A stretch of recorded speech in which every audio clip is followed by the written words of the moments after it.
Bonjour et bienvenue à tous, je suis très heureux de vous retrouver pour ce nouveau numéro d'FAQ.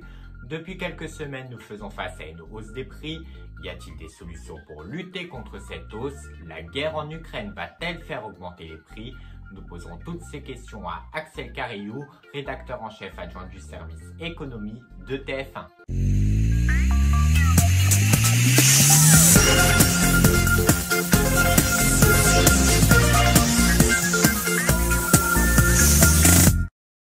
Bonjour Axel Cariou, tout d'abord, qu'est-ce que c'est l'inflation? Alors qu'est-ce que l'inflation? L'inflation, c'est l'augmentation des prix.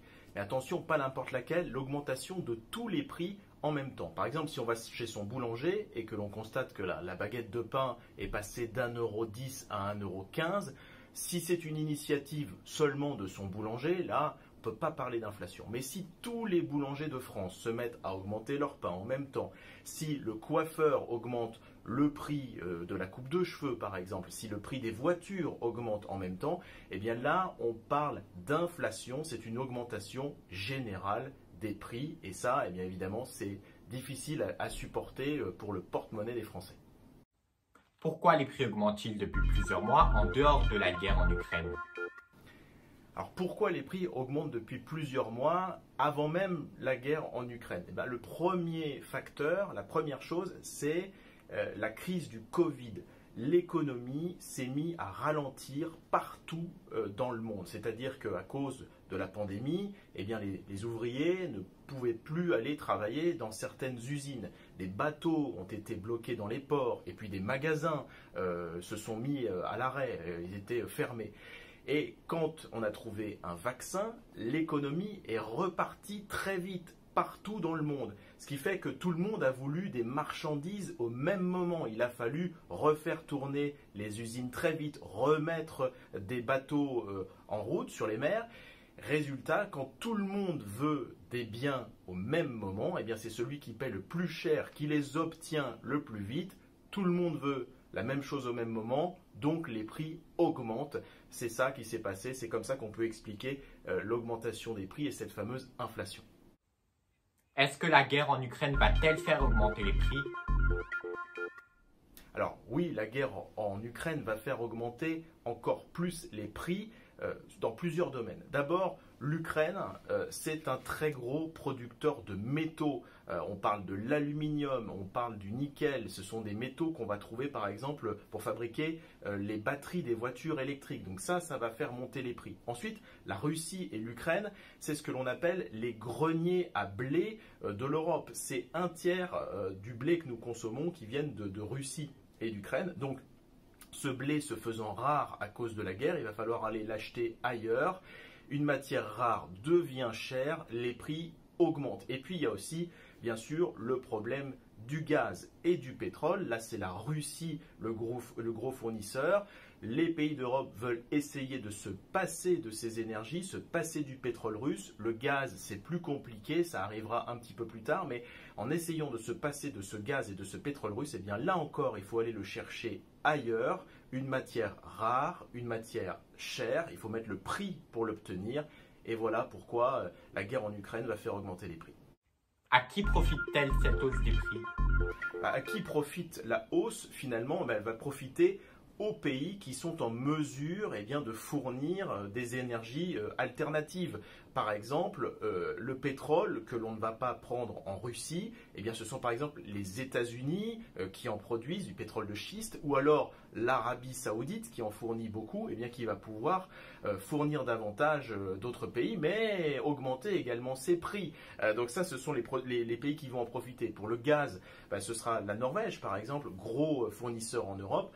Après, ces pays n'ont pas des réserves extensibles et surtout ne sont pas capables de démultiplier le nombre de bateaux, le nombre de livraisons pour livrer le gaz liquéfié par exemple ou le pétrole. Donc, ce sont eux qui vont en profiter, mais pas non plus dans des proportions illimitées.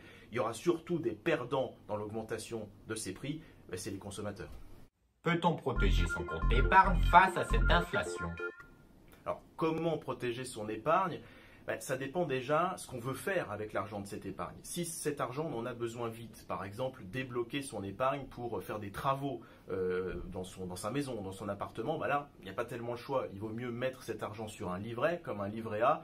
Le seul problème, c'est que le taux de rémunération, il est faible, 1%. Il est donc en dessous de l'inflation, du niveau de hausse des prix. Ça veut dire que si on laisse trop longtemps son argent sur un livret A, cet argent perd de la valeur, on finit par perdre petit à petit une partie de ses économies. Ensuite, si on n'a pas besoin de cet argent tout de suite, qu'on peut le laisser stocker un peu plus longtemps, il y a des gens qui se tournent vers une valeur refuge, c'est l'or. Pas besoin d'être extrêmement riche, on peut acheter des petits lingots d'or, 300, 400 euros, ça c'est une valeur qui augmente d'année en année, c'est plutôt une valeur sûre. L'investissement roi, c'est l'immobilier.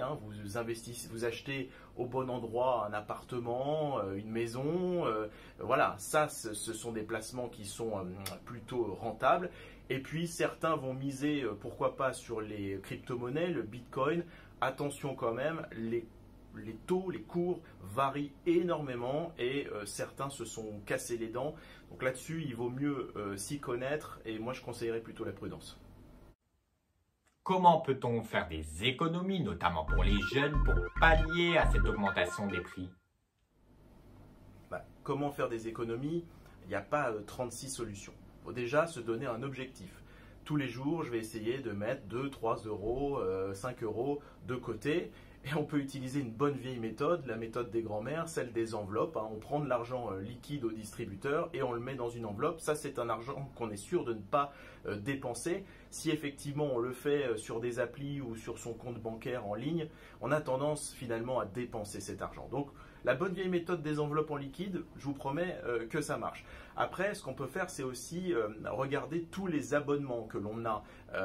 L'abonnement aux plateformes de vidéos en ligne, Netflix, Amazon Prime, etc. Est-ce qu'on a vraiment besoin de tous ces abonnements en même temps? On peut revoir aussi ses contrats d'assurance. Il ne faut pas hésiter à renégocier. Si par exemple on a une voiture depuis 3, 4 ans, 5 ans, qu'on n'a eu aucun accident, on peut essayer d'appeler son assureur en disant écoutez, je suis un bon conducteur, vous pourriez baisser mon prix. Voilà, il faut essayer de regarder quelles sont les dépenses du quotidien ou l'argent qui sort du compte bancaire tous les mois pour essayer d'optimiser, de dépenser le moins possible. Et le mieux, c'est de regarder à la loupe tous les contrats et les abonnements.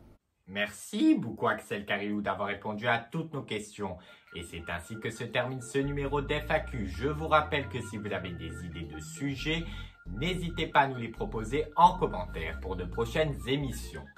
Dimanche prochain, vous avez rendez-vous avec le journal présenté par Steven Combe. Quant à nous, on se retrouve le 4 juin prochain pour un nouveau numéro d'FAQ. Passez une excellente journée et à bientôt sur AR1.